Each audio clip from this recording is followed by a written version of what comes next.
مسلم سماج نے پورے ملک میں مسلمانوں نے کورونا اور کووڈ-19 کی بیماری اور وبا کے پھیلنے کے وقت میں اپنی انسانیت کا ثبوت دیا تھا۔ پورا ملک گواہ ہے کہ جب لاکھوں مزدور جو بنگلور اور بامبے جیسے میٹروپولین شہروں میں روٹی کمانے کے لیے گئے ہوئے تھے، جب دکانیں بند ہو گئیں، بازار بند ہو گئے، سب کچھ بند ہو گیا، ان کا روزگار بند ہو گیا، وہ روز کماتے اور روز کھاتے تھے، رکشے بند ہو گئے، ٹیکسیاں بند ہو گئیں، بسیں بند ہو گئیں، سڑکیں ویران ہو گئیں، باہر نکلنے پر پابندی لگا دی گئی، تو اس وقت ان مزدوروں نے سوچا کہ اب مرنا ہی ہے تو یہاں ممبئی میں پردیس میں کیوں مریں، ہم اپنے گھر جائیں۔ نہ ریل چل رہی تھی، نہ بس چل رہی تھی، نہ ٹرک چل رہا تھا، نہ کوئی اور واہن چل رہا تھا۔ ان مزدوروں نے 1000، 1200، 1500، 1800 کلومیٹر کا پیدل سفر کر کے نکلنے کا ارادہ کیا۔ نکل کھڑے ہوئے وہ لوگ، پوری تاریخ گواہ ہے، پورا بھارت گواہ ہے کہ ان نکلنے والے لاکھوں بلکہ کروڑوں بھارت واسیوں اور اپنے بھائیوں اور اپنی بہنوں، اپنے نوجوانوں، ان کو راستے میں کھانا کس نے کھلایا؟ صرف مسلم سماج آگے آیا۔ زیادہ تر مسلمانوں نے رمضان کے مہینے میں مئی کی تپتی ہوئی دھوپ میں سڑکوں پر کھڑے ہو کر گزرنے والی بسوں کا انتظار کیا، روک روک کر ان کو کھانے کے ڈبے دیے یا پیدل چلنے والوں کو کھانا کھلایا، بچوں کے لیے دودھ اور بسکٹ کا انتظام کیا۔ کہیں کہیں دھوپ میں کھڑے ہوئے ڈاکٹر بھی تھے، لیڈی ڈاکٹرز بھی تھیں۔ میں نے خود ان لوگوں کو دیکھا ہے کہ وہ گزرنے والے لوگ جو بیمار پڑتے تھے ان کا راستے میں روک کر وہ علاج کراتے تھے۔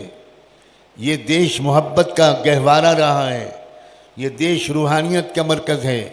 یہ دیش بابا گرو نانک کا دیش ہے، یہ دیش مہاتما گوتم بدھا کا دیش ہے، یہ دیش حضرت خواجہ معین الدین چشتی کا دیش ہے، یہ دیش سلطان الاولیاء حضرت خواجہ سلطان نظام الدین رحمۃ اللہ علیہ کا دیش ہے۔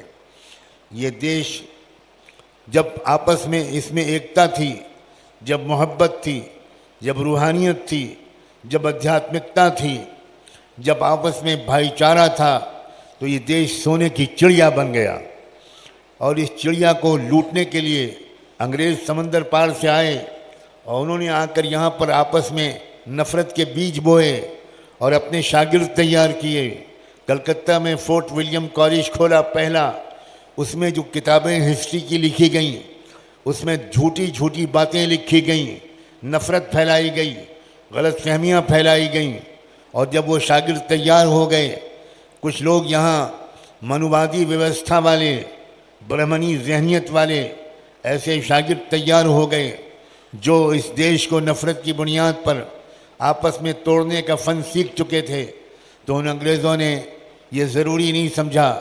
کہ وہ یہاں کی گرمی اور یہاں کے مکھی اور مچھر برداشت کرتے رہیں، وہ اپنے دیش میں لوٹ گئے اور اس پلاننگ کے ساتھ گئے کہ وہیں سے ریموٹ کنٹرول کے ساتھ اس دیش واسیوں کو آپس میں دھرم کی بنیاد پر اور دوسری بنیادوں پر لڑاتے رہیں گے اور راج کرتے رہیں گے۔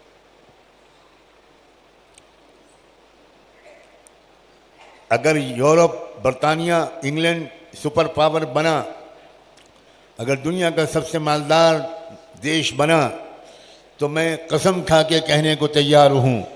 اور چیلنج دے کر کہنے کو تیار ہوں کہ برطانیہ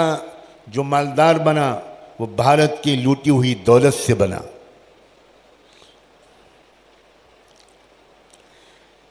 جب آزادی